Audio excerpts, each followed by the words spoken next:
وفي عن أبي هريرة رضي الله عنه قال قام رسول الله صلى الله عليه وسلم حين أنزل الله عليه وأنذر عشيرتك الأقربين فقال يا معشر قريش أو كلمة نحوها اشتروا أنفسكم لا أغني عنكم من الله شيئا يا عباس بن عبد المطلب لا أغني عنك من الله شيئا يا صفية عمة رسول الله صلى الله عليه وسلم لا أغني عنك من الله شيئا ويا فاطمة بنت محمد سليني من مالي ما شئت لا أغني عنك من الله شيئا. یہ روایت بھی صحیح بخاری مسلم کی ہے اور اس کے راوی اس امت کے محدث ابو ہریرہ رضی اللہ عنہ ہیں. چوٹی کے محدث اور فقیہ تھے. یہ خیبر والے سال مسلمان ہوئے تھے, یمن سے آئے تھے اور بنو دوس ان کا قبیلہ ہے.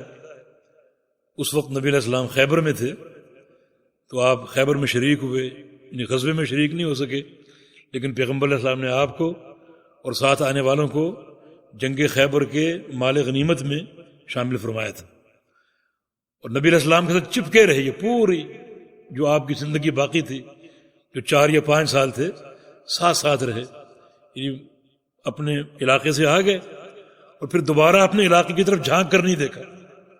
اتنا ان کو شوق تھا نبی علیہ السلام کی صحبت کا اور آپ سے طلب علم اور حدیث سننے کا. ایک بار پیغمبر علیہ السلام فرمایا اپنی چادر بچھاؤ, بچھا دی. آپ نے کچھ دعا کی, اس پر پھونک ماری, فرمایا کہ اس کو اپنے سینے سے لگا لو. سینے سے لگا لیا. فرماتا ہے کہ اس کے بعد میں کبھی کوئی علم کی بات نہیں بھولا. 5575 حدیثوں کے یہ راوی جو ہم تک ان کی حدیثیں پہنچی. اور یہ وہ صحابی ہیں جن کے ساتھ تعلق ایمان کی دلیل ہے. ہمارے ایمانوں کا امتحان ہے اس صحابی کے تعلق سے. ایک بار ابو ہریرہ آئے, رسول اللہ صلی اللہ علیہ وسلم نے فرمایا اللہم احب عبدک ھذا وامہ واحببہما الی عبادک المؤمنین. یا اللہ اپنے اس بندے سے محبت فرما. ابو ہریرہ سے اپنے اس بندے سے محبت فرما اور اس کی ماں سے بھی محبت فرما, اور ان دونوں کو اپنے مومن بندوں کا محبوب بنا دے. یہ ابو ہریرہ کے مناقب میں سے, اپنے مومن بندوں کا ان دونوں کو محبوب بنا دے. اس کا معنی کیا ہوا؟ جس بندے کے دل میں ابو ہریرہ کی محبت ہے وہ سچا مومن, اور جس شخص کے دل میں اس عظیم صحابی کے بارے میں کوئی خلل ہے, کسی قسم کی نفرت کے جذبات ہیں, وہ اپنے ایمان کا محاسبہ کرے. اس کا ایمان مشبوہ ہے. ہم دیکھتے ہیں بڑے فرقے اور بہت سے لوگ ابو ہریرہ پر طعنہ زنی کرتے ہیں رضی اللہ. کوئی کہتا ہے غیر فقیہ ہیں اور کوئی کسی اعتبار سے ان پر طعنہ زنی کرتا ہے. ان سب کے عقیدے اور ایمان مشبوہ ہیں, لیکن ان کی محبت جس شخص کے دل میں ہوگی, سچی محبت, انشاءاللہ وہ سچا مومن ہوگا. تو یہ ابو ہریرہ رضی اللہ تعالی عنہ فرماتے ہیں کہ قام رسول اللہ صلی اللہ علیہ وسلم حين انزل علیہ, جب رسول اللہ صلی اللہ علیہ وسلم پر اللہ تعالیٰ کی یہ وحی نازل ہوئی, وانذر عشیرتک الاقربین, کہ آپ اپنے قوم کو, قبیلے کو, خاندان کو ڈرائیے جو آپ کے قریبی ہیں, ان سب کو ڈرائیے.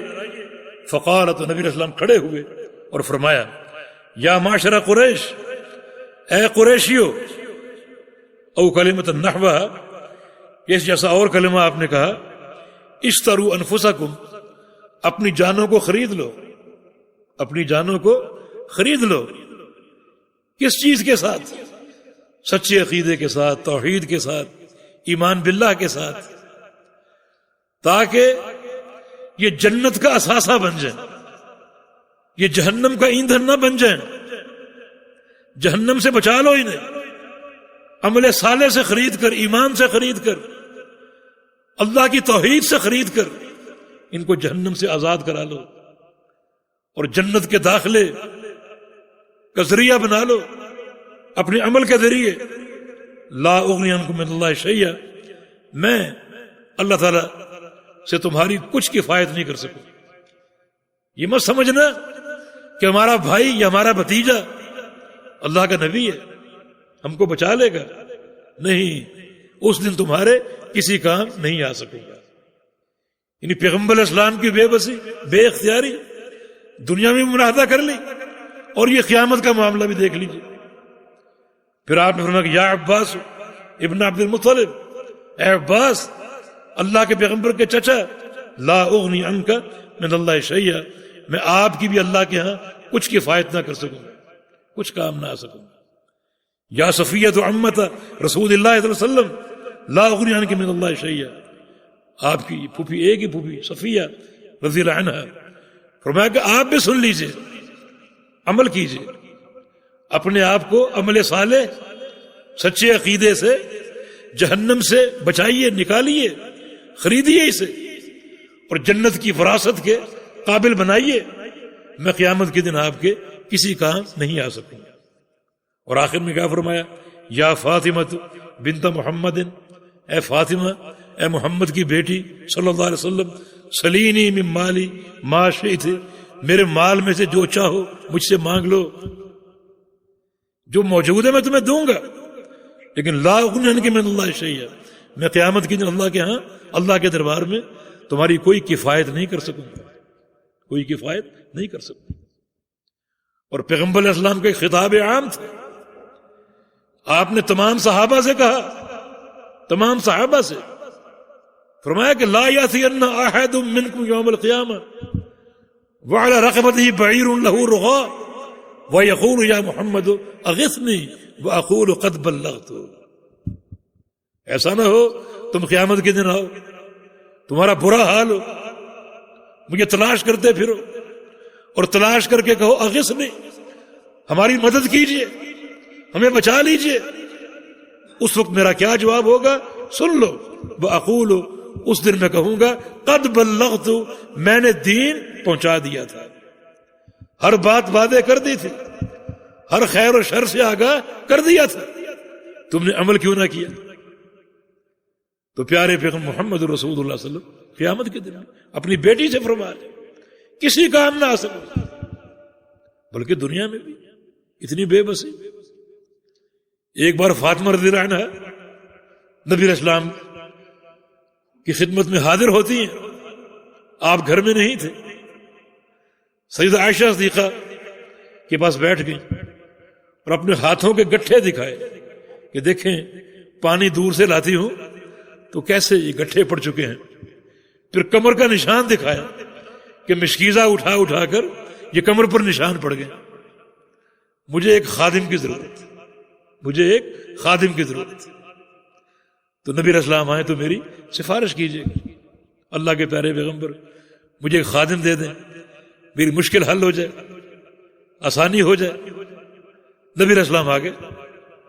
سیدہ عائشہ صدیقہ نے فاطمہ کی آمد کا ذکر کیا اور یہ حالت زار بیان کر دی. اللہ کے پیارے پیغمبر اپنی بیٹی کی تکلیف سے کتنا تڑپے ہوں گے، کتنے مضطرب ہوں گے کہ بیٹی کو اتنی تکلیف ہے. لیکن ایک معاملہ اور بھی ہے، یا ایھا الذین آمنوا قوا انفسکم واہلیکم نارا، اپنے آپ کو بچا لو اور اپنے اہل کو بچا لو جہنم کی آگ سے. اللہ کے پیارے پیغمبر نے اپنی بیٹی کا رخ آخر کی طرف موڑ دیا. خادم نہیں تھا، فوراً اپنی بیٹی کے گھر آ گئے اور کہا کہ بیٹی تم نے خادم کا سوال کیا، تمہیں اس سے بہتر چیز دے. دن بھر کام کرتی اور رات کو بستر پر جاؤ تو 33 بار سبحان اللہ کہہ لینا، 33 بار الحمدللہ کہہ دینا، اور 33 بار اللہ اکبر. دن بھر کی ساری تھکاوٹیں اللہ تعالیٰ اس ذکر کی برکت سے دور کر دے گا. قوا انفسکم واہلیکم نارا، ایک ایسا نسخہ دیا جو قیامت کے دن کارگر ہوگا. اس کا نفع دنیا میں بھی ہے اور قیامت کے دن بھی. یہ ذکر سبحان اللہ، تسبیحات، تحمیدات اور یہ تکبیرات بڑا نافع ذکر ہے، بڑا نافع ذکر.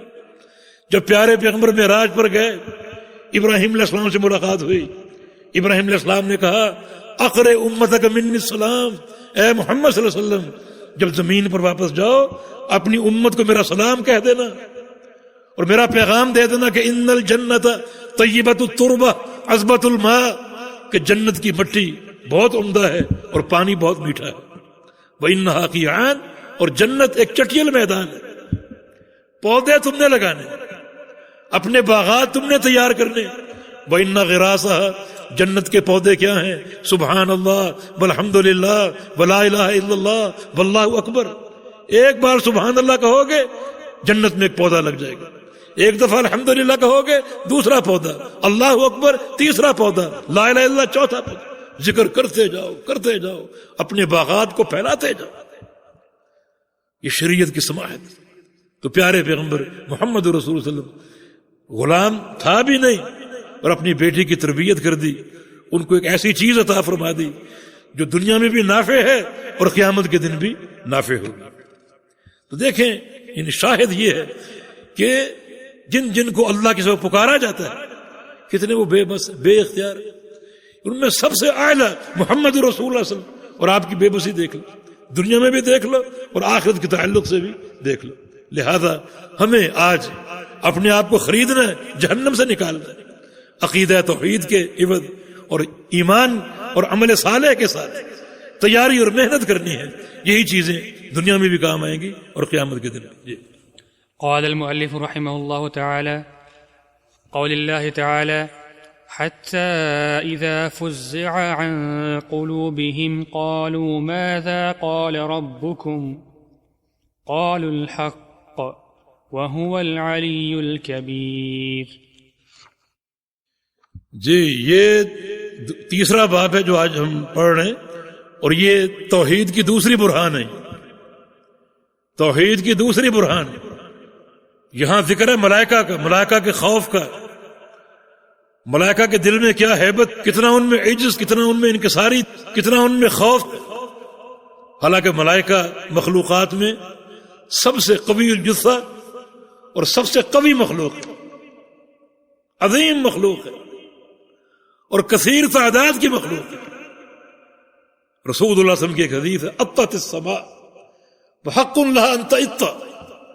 ساتوں آسمان حالانکہ بڑے شدید ہیں مگر ان میں چرچراہٹ ہے. آسمانوں میں چرچراہٹ ہے. جیسے اب چارپائی پر بیٹھے تو آپ کے بوجھ سے چارپائی سے ایک آواز آتی ہے چرچراہٹ کی، یہ آپ کے وزن اور بوجھ کی آواز. ساتوں آسمانوں میں چرچراہٹ مسلسل گونجتی ہے، آواز سنائی دیتی ہے. یہ فرشتوں کا وزن اور فرشتوں کا بوجھ ہے. فرمایا کہ ما فی السماوات السبع موضع اربعۃ اصابع الا وملک قائم وملک راکع وملک ساجد واضعا جبهته للہ.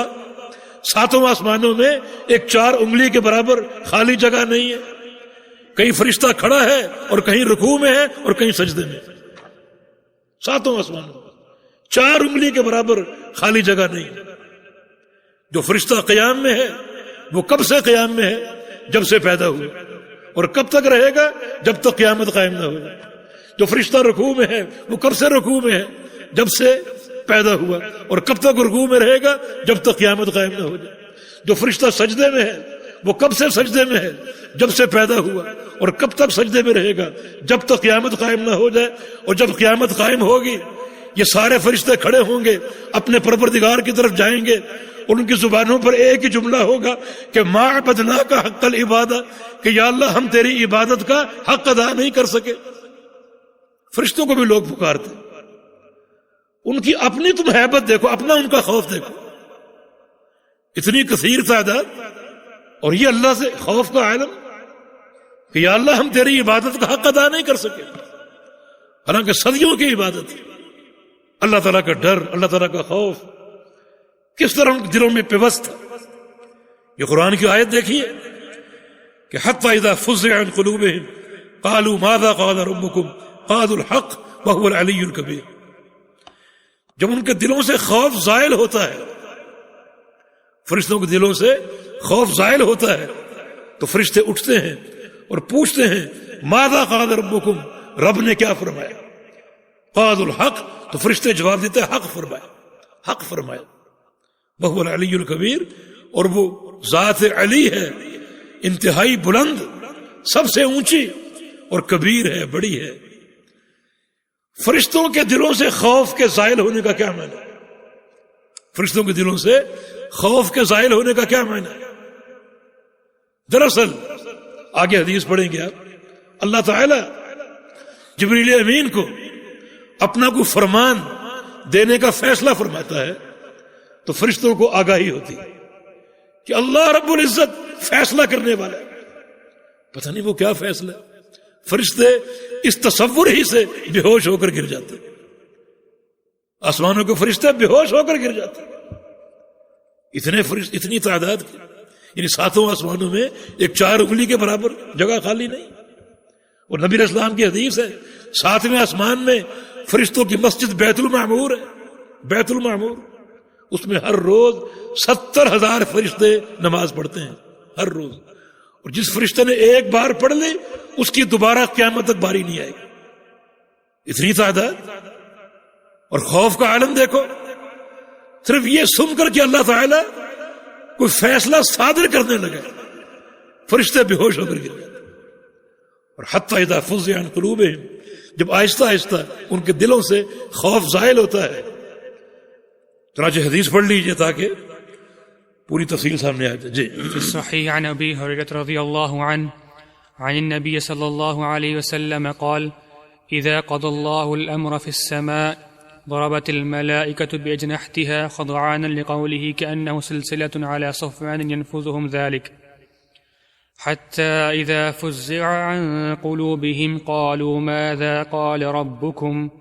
قالوا الحق وهو العلي الكبير، فيسمعها مسترق السمع، ومسترق السمع هكذا بعضه فوق بعض. وصفه سفيان بكفه فحرفها وبدد بين أصابعه، فيسمع الكلمة فيلقيها إلى من تحته، ثم يلقيها الآخر إلى من تحته، حتى يلقيها على لسان الساحر أو الكاهن، فربما أدركه الشهاب قبل أن يلقيها، وربما ألقاها قبل أن يدركه فيكذب معها 100 كذبة، فيقال: أليس قد قال لنا يوم كذا وكذا كذا وكذا، فيصدق بتلك الكلمة التي سمعت من السماء۔ جزاک اللہ خیر۔ یہ حدیث بھی صحیح بخاری مسلم کی ہے، جناب ابو ہریرہ رضی اللہ عنہ کی روایت سے فرماتے ہیں کہ رسول اللہ صلی اللہ علیہ وسلم نے ارشاد فرمایا: اذا قضى اللہ الامر فی السماء، اللہ تعالیٰ جب آسمانوں میں کسی امر کا فیصلہ فرماتا ہے تو فرشتوں کو آگاہی ہوتی ہے، ضربت الملائکۃ باجنحتها خضعانا لقولہ، تو فرشتے اپنے پر جو ہے پھڑاتے ہیں، اپنے پروں کو مارتے ہیں، خضعانا لقولہ، اللہ کے فیصلے کی ہیبت سے، اللہ تعالیٰ کے اس فرمان، اس قول کی ہیبت سے اپنے پروں کو مارتے ہیں۔ کأنہ سلسلۃ علی صفوان، جیسے آپ ایک سنگل یا زنجیر لوہے کی، اسے کسی چٹیل، کسی جو ہے وہ کسی پتھر پر ماریں، جیسے ایک رخام ہے، سنگ مرمر ہے، اس پر آپ زنجیر ماریں یا ایک لوہے کا سنگل ماریں تو جیسی آواز پیدا ہوتی ہے، ویسی آواز فرشتوں کے پروں سے جو ضربیں لگتی ہیں ان سے وہ آواز پیدا ہوتی ہے۔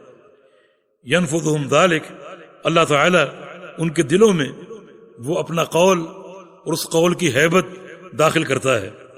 حتی اذا فزع عن قلوبہم، حتیٰ کہ جب ان کے دلوں سے خوف دور ہوتا ہے اور آہستہ آہستہ وہ ہوش میں آتے ہیں، قالوا ماذا قال ربکم، تو آپس میں پوچھتے ہیں کہ اللہ تعالیٰ نے کیا فرمایا۔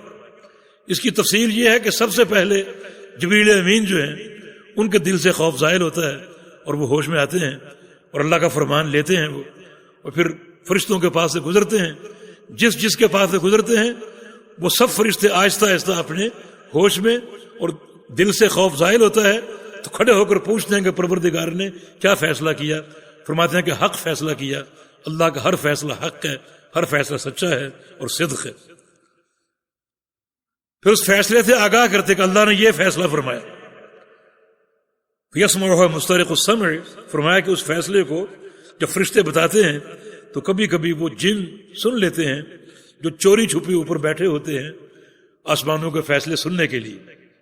یہ جن ان کے انسانوں سے دنیا میں تعلق ہوتے ہیں اور یہ ان کی ملی بھگت سے دنیا گمراہ ہوتی. تو بعض اوقات یہ جن اوپر جاتے ہیں, جا کر اوپر فیصلے اچکنے کی کوشش کرتے ہیں. مثلا ایک فیصلہ صادر ہوا, فرشتوں کو آگاہی ہوئی, فرشتے اس فیصلے سے ایک دوسرے کو آگاہ کر رہے ہیں, تو وہ آواز ان جنوں کے کانوں میں پڑ گئی, اس فیصلے کا علم ہو گیا. اب وہ جن جلدی سے نیچے آ رہا ہے اس فیصلے کو اپنے ان کاہنوں, نجومیوں اور ساحروں کو سنانے کے لیے کہ یہ فیصلہ آسمان سے صادر ہوا ہے, ہم سن کر آئیں. لہذا اس فیصلے کی تم تشہیر کر سکتے ہو. کبھی کبھی یہ موقع بنتا ہے. اکثر تو شہاب ثاقب ایسے جنوں کو پکڑ لیتا ہے اور جلا کر راکھ کر دیتا ہے, لیکن کبھی کبھی یہ جن سبقت لے جاتے ہیں اور شہاب ثاقب کی زد میں نہیں آتے. کیوں چھوٹ کیوں جاتے ہیں؟ ان کا چھوٹ جانا در حقیقت اللہ تعالیٰ کی ایک آزمائش ہے کہ بعض باتیں وہ لے کر آتے ہیں, اور اللہ تعالیٰ لوگوں کے ایمان کو اور لوگوں کے عقیدے کو آزمانا چاہتا ہے. اور بھائیو, اللہ تعالیٰ کی ذات کے ساتھ اور اس کی شریعت کے ساتھ تعلق رکھو. بعض اوقات ظاہر میں ایک چیز دکھائی دیتی ہے, وہ غلط ہوتی ہے, وہ دھوکہ ہوتا ہے اور وہ فریب ہوتا ہے. مثلا ایک شخص دکان سجائے بیٹھا, آپ اس کے پاس گئے اپنی کوئی تکلیف لے کر, اور وہ آپ کے گھر کی خبریں آپ کو بتا رہا, حالانکہ آپ کو وہ جانتا ہی نہیں, نہ آپ اس کو جانتے. رات آپ نے یہ کھایا, رات آپ کی بیوی سے لڑائی ہوئی, رات فلاں مہمان آیا, اور کل آپ نے یہ کمایا. غیب کی خبر. اب وہ سمجھتا ہے بڑا پہنچا ہوا ہے, اور وہ اس کا دیوانہ ہو جاتا ہے, اس کا مرید ہو جاتی ہے. اور خاص طور پہ عورت نے کچے عقیدے کی بڑی جلدی وہ راہ راست سے بھٹک جاتی ہیں. یہ تو غیب کی خبریں بتا رہے. قرآن نے کیا کہا ہے؟ قل لا يعلم من في السماوات والارض الغیب الا اللہ. اے پیغمبر کہہ دو, آسمانوں اور زمینوں کی کوئی مخلوق غیب نہیں جانتی, صرف اللہ جانتا. تو آپ قرآن کو مانیں, اسے کیوں مان رہے؟ امر واقع کیا ہوتا ہے؟ ہر شخص کے ساتھ ایک شیطان ہوتا ہے. وہ شیطان اس ساحر سے ملا ہوا ہے جس کے پاس آپ جا رہے ہیں, اور وہ جا کر پہلے سے آپ کی کل کی خبریں بیان کر دیتا ہے. کل آپ نے یہ کھایا, یہ پیا, فلاں سے ملاقات ہوئی, فلاں مہمان آیا, فلاں سے جھگڑا ہوا, یہ کمایا. وہ کل کی خبریں اس کو پہلے جا کر بتا دیتا ہے. جو مرض ہے اس کو اس سے آگاہ کر دیتا ہے. اب وہ بتا رہا آپ کو یہ تکلیف ہے, یہ بیماری ہے, کل آپ نے یہ کمایا, یہ کھایا, یہ پیا. اور یہ حیران, یہ تو بڑا پہنچا ہوا, بڑا پہنچا ہوا.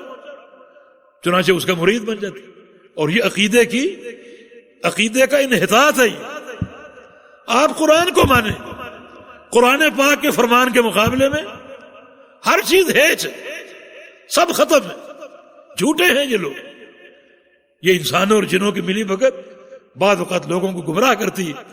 چنانچہ اللہ تعالیٰ بعض اوقات ان جنوں کو چھوڑ دیتے ہیں, ایک خبر لے کر وہ زمین پر پہنچ جاتے ہیں, اپنے ساحروں کو بتاتے ہیں, اور ساحر اس خبر کی تشہیر کر دیتے ہیں, اور وہ خبر سچی ہوتی, اللہ کا فیصلہ. اب لوگ ان کے معتقد ہو جاتے ہیں کہ اس نے فلاں دن جو بات بتائی تھی وہ سچ ثابت ہوئی, حالانکہ ہر روز جھوٹ بولتے, 100 جھوٹ ان کے یاد نہیں ہوتے, ایک سچ ان کا یاد ہوتا. یعنی کس قدر حماقت ہے لوگوں کی, کتنے اس امتحان میں ناکام ہے. ایک ان کا سچ ان کا یاد ہے, اس کے مقابلے میں 100 جھوٹ فراموش کر دیتے ہیں. اور یہ کتاب و سنت جو شروع سے لے کر آخر تک سچ ہی سچ ہے, اس کے ساتھ کوئی تعلق نہیں. وہ ہمارے سندھ میں کسی نے ٹماٹر کاٹا تو اس کے بیج اتفاقاً ایسے نکلے کہ جیسے اللہ لکھا ہوا, انہوں نے ڈنڈورا پیٹ دیا, ٹماٹر میں اللہ کا نام. اب سندھ بھر سے لوگ جا رہے ہیں ٹماٹر دیکھنے کے, اس کو نذرانے پیش کر رہے ہیں. اور وہ کتاب جو اللہ کے عرش سے اتری, اللہ نے بھیجی, جس کی ہر ورق پر اللہ کا نام لکھا ہوا ہے, اسے کوئی نہیں پڑھتا, اسے کوئی نہیں کھولتا. وہ ٹماٹر دیکھنے گئے جو 2 دن بعد سڑ گل گیا اور بات ختم ہو گئی. یہ لوگوں کے عقیدے. تو اللہ تعالیٰ کی آزمائش ہے جو بعض اوقات یہ جن آسمان کی خبر لے آتے ہیں. چنانچہ لوگ اس ایک خبر کو مان لیتے ہیں اور 100 جھوٹ فراموش کر دیتے ہیں اور قرآن و حدیث کو نہیں مانتے، جس کی ہر خبر سچی ہے، ہر فرمان سچا ہے اور حق کی حق ہے۔ نبی علیہ السلام فجر سے قبل دعا کیا کرتے تھے، اللہم انت الحق، قولک الحق، وعدک حق، لقاؤک حق، والجنت حق، والنار حق، والنبیون حق، ومحمد حق۔ حق کی حق، اسے کوئی نہیں دیکھتا۔ چنانچہ یہ جو جن ہیں اوپر نیچے تلے نیچے بیٹھے ہوتے ہیں اور خبریں اچکنے کی کوشش کرتے ہیں، تو شہاب ثاقب لپکتا ہے ان کی طرف اور ان کو جلا کے راکھ کر دیتا ہے، اور بعض اوقات وہ خبر اچکنے میں کامیاب ہوتے ہیں اور شہاب سے بچ کر نیچے پہنچ جاتے ہیں اور اپنے دوستوں کو، ساتھیوں کو جو انسان ہیں ان کو آگاہ کر دیتے ہیں اور وہ اس خبر کو نشر کرتے ہیں، اور لوگ اس ایک سچ پر یقین کر کے ان کے 100 جھوٹ فراموش کر دیتے ہیں۔ یہ پرلے درجے کی جہالت ہے۔ تو اس حدیث سے شاہد کیا ہے؟ فرشتوں کا خوف۔ اللہ تعالیٰ فیصلہ صادر کرنے لگا اور دل خوف سے بھر گیا اور خوف سے ایک غشی طاری ہو گئی، پھر آہستہ آہستہ ہوش آتا۔ اتنی قوی مخلوق، میں نے کل بتایا تھا نا کہ جو حاملین عرش فرشتے ہیں، حدیث میں آتا ہے کہ ان کے کندھے سے لے کر کان کی لو تک کا فاصلہ اتنا ہے کہ 700 سال کوئی تیز رفتار سوار سفر کرتا رہے، کتنا فاصلہ وہ طے کرے گا؟ اتنا فاصلہ ایک فرشتے کی کندھے سے لے کر کان کی لو تک۔ اتنی قوی مخلوق، مگر خوف کا عالم دیکھو۔ تو جن کو پکارا جا رہا ہے اللہ کے سوا، ان میں فرشتے بھی ہیں، اور فرشتے جو ہیں وہ قوی الجثہ ہیں، ان کا ہیکل انتہائی قوی ہے اور ان کی جو ایک جسامت انتہائی قوی ہے، مگر ان کا خوف آپ دیکھیے۔ سارے جبریل امین بھی، نبی علیہ السلام کی حدیث ہے، میں نے ایک بار جبریل امین کو دیکھا، وقت سد الافق، چاروں طرف سے آسمان دکھائی نہیں دے رہا تھا۔ اتنی بڑی مخلوق، لہو 600 جناح، 600 پر تھے ان کے، چاروں طرف سے آسمان نظر نہیں آ رہا تھا، پورے آسمان کو ڈھانپے ہوئے تھے۔ اور اللہ کے خوف کا عالم دیکھو۔ تو جن کو اللہ کے سوا پکارتے ہو، کیا ان کی بے بسی اور کیا ان کی بے کسی۔ اور یہاں ایک بات اور کہوں گا، آپ ناراض نہ ہوئیے گا، اللہ تعالیٰ کے فیصلے کی ہیبت آپ دیکھیں۔ اللہ تعالیٰ فیصلہ صادر کرنے لگا ہے، فرشتے بے ہوش ہو گئے، آہستہ آہستہ ہوش آئی۔ اب وہ فیصلہ جبریل امین کو حاصل ہوا، فرشتوں کو آگاہی ہوئی۔ اب جبریل امین اس فیصلے کو لے کر نیچے آ رہے محمد رسول اللہ صلی اللہ علیہ وسلم کے پاس۔ یعنی آسمانوں پر فیصلے کی عظمت اور فیصلے کی ہیبت پوری طرح قائم اور طاری ہو چکی ہے۔ اب فرشتہ جبریل امین اس کو لے کر نیچے آ رہا، اور نیچے کیسے آ رہا ہے؟ چاروں طرف آگے پیچھے دائیں بائیں فرشتوں کی تعداد ساتھ ہے، تاکہ راستے میں کوئی اس فیصلے کو تبدیل کرنے کی کوشش نہ کرے۔ فرشتوں کی ایک تعداد ساتھ ہے، اور جب جبریل امین وہ وحی اللہ کے پیغمبر پر پڑھتے ہیں تو وہ تعداد چاروں طرف پھیلی ہوتی ہے۔ اس فیصلے کی عظمت اور ہیبت، جب اللہ کے نبی کو وہ فیصلہ دیتے ہیں تو اللہ کے نبی کی کیفیت کیا ہوتی؟ صحیح بخاری کی حدیث ہے، عائشہ صدیقہ فرماتی ہیں کہ رأیتہ ینظر علیہ الوحی فی الیوم الشدید البرد، کہ شدت کی سردی میں اللہ کے پیغمبر پر وحی اترتی، میں نے خود پیغمبر علیہ السلام کو دیکھا، فیفصم عنہ، جبریل امین وہی دے کر جب لوٹتے تو ان جبینہ یتفسد عرقا، تو اللہ کے پیغمبر کی جو جبین ہے، یہ دائیں اور بائیں، یہ سامنے کے حصے کو جبہہ بولتے ہیں اور یہ دائیں اور بائیں کو جبین بولتے ہیں۔ جب فرشتہ وہی دے کر لوٹتا تو اللہ کے پیغمبر کی جبین سے، دائیں اور بائیں سے پسینہ یوں گرتا جیسے آپ رگ کاٹ دیں بکرے کی تو جس طرح خون ابلتا ہے اس طرح پسینہ گرتا تھا۔ کب؟ شدت کی سردی میں، گرمی میں نہیں، شدت کی سردی میں۔ اللہ کے فیصلے کی ہیبت کوئی عام پیغام نہیں ہے، بڑا اہم پیغام ہے، اور یہ کیفیت اللہ کے پیغمبر پر 23 سال تک بار بار طاری ہوئی۔ فیصلہ آسمان سے چلا، فرشتوں کی جماعت کے ساتھ نیچے اترا، فرشتوں کی موجودگی میں اللہ کے پیغمبر کے دل پر پیوست ہوا، اور اللہ کے پیغمبر پسینے سے نہا گئے. اب نبی علیہ السلام وہ فیصلہ لے کر اپنی قوم کے پاس گئے. قوم کیا کہتی ہے؟ قوم کہتی جادوگر ہے یہ. قوم کہتی کہ ام بہی جنہ، اس کو کچھ جنون ہے، یہ مجنون ہے، شاعر ہے، ساحر ہے. یہ قوم کا رویہ. یعنی پیغمبر علیہ السلام نے کتنی سختیاں جھیلی، پتھر کھائے، راستے میں کانٹے بچھائے گئے. یہ ساری فیصلے کی ہیبت ہے اور اللہ کے پیغمبر کی تکلیف ہے. آج یہ فیصلہ ہمارے پاس پہنچتا ہے، ہم ڈٹائی سے کہتے ہیں ٹھیک ہے یہ قرآن ہے، حدیث ہے، مگر ہمارے امام کے قول کے مطابق نہیں ہے، ہم نہیں مانیں. یہ اللہ کے فیصلے کی ہمارے دل میں ہیبت ہے. یہ ہمارے پیر و مرشد کی تعلیم کے خلاف ہے. یہ مقام اللہ کا، یہ وقار ہے، اللہ کے فیصلے کی یہ ہیبت ہے. ہماری برادری میں ایسا نہیں ہوتا. یہ ٹھیک ہے، حدیث ہے، صحیح ہے، یہ تمہارے ہاں ہے، ہمارے ہاں نہیں ہے. کتنا بڑا ظلم ہے. اللہ کے فیصلے، اللہ کا قانون، اللہ کا نظام، کتنی ہیبت. فرشتوں کے عالم کو دیکھ لو ذرا. جی